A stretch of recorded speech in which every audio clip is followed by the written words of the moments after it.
bienvenidos a Universidad Sin Fronteras Televisión. Esta semana continuamos conversando con el doctor Ángel Lombardi, quien es rector de la Universidad Católica Cecilio Acosta y quien también fuera rector de nuestra Universidad del Zulia. Gratamente recordado, respetado por ser un pensador latinoamericano de peso, un historiador que enmarca todo el análisis buscando en esos procesos sociales la explicación que le dé realmente coherencia a los planteamientos que deben privar hoy en la sociedad venezolana. Bueno, doctor Lombardi, el papel de los estudiantes en esta lucha que se ha instaurado en Venezuela en estos últimos meses, el papel de las universidades.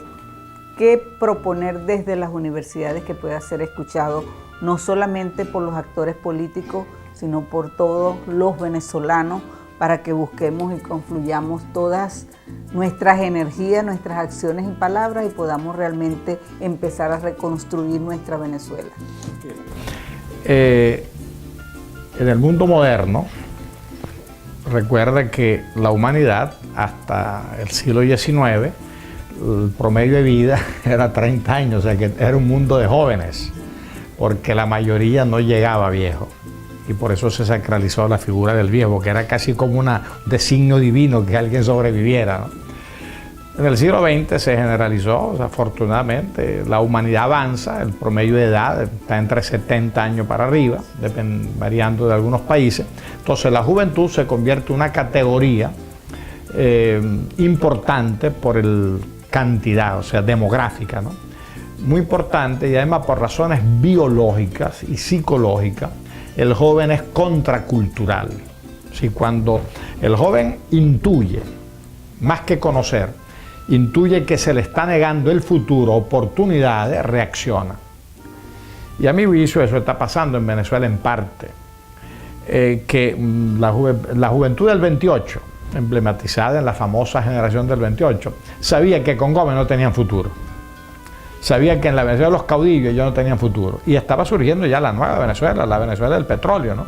Bueno, ellos entonces dijeron, no podemos nosotros seguir aceptando esta situación, y se fueron por las ideas y teorías, propuestas modernas. Salen los partidos políticos, los sindicatos, etcétera, etcétera, ¿no? Y de ahí salió el proyecto democrático.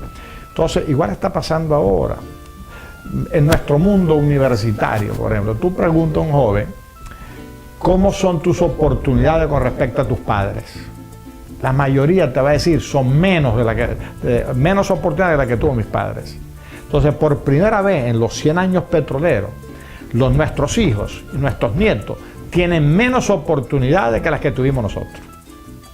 Laborales, de estudio, etcétera, etcétera, de prosperidad. Entonces, bueno, ellos están reaccionando contra eso, están protegiendo instintivamente el futuro.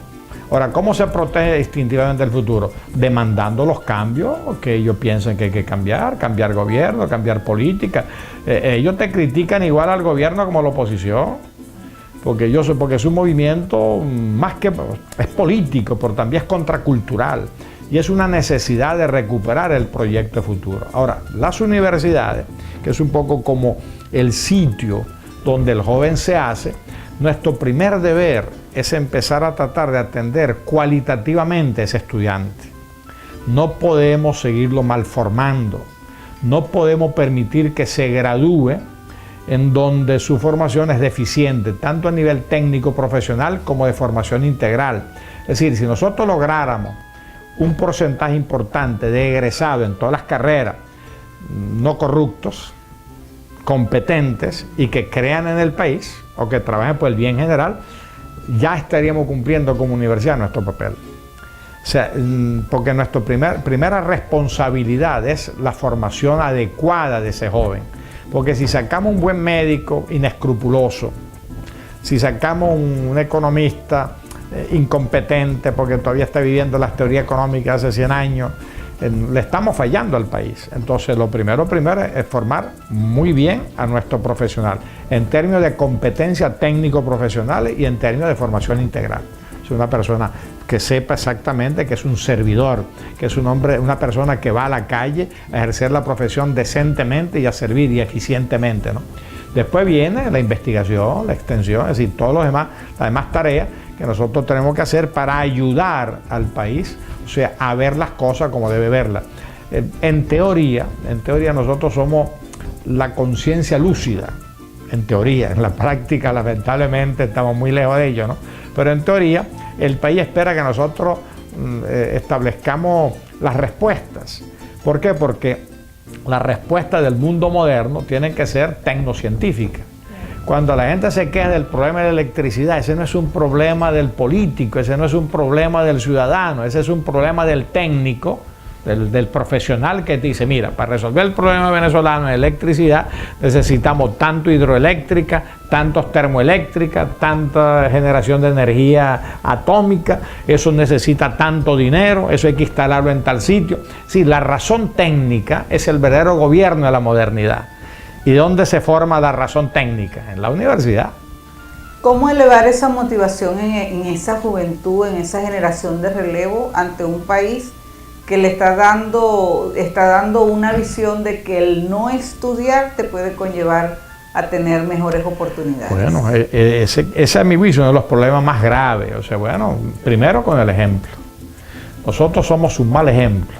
O sea, los gobernantes, los empresarios, los académicos, las élites, somos un mal ejemplo. Porque cuando el joven se ve en sus padres, se ve en el adulto y se ve en las personas representativas, se da cuenta que la mayoría está fallando en algo.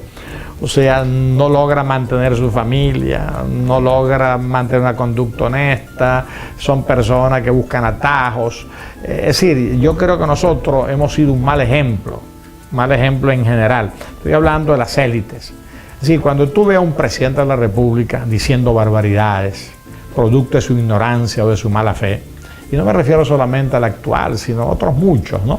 Porque sería muy injusto con el actual si nos olvidamos de otros, ¿no?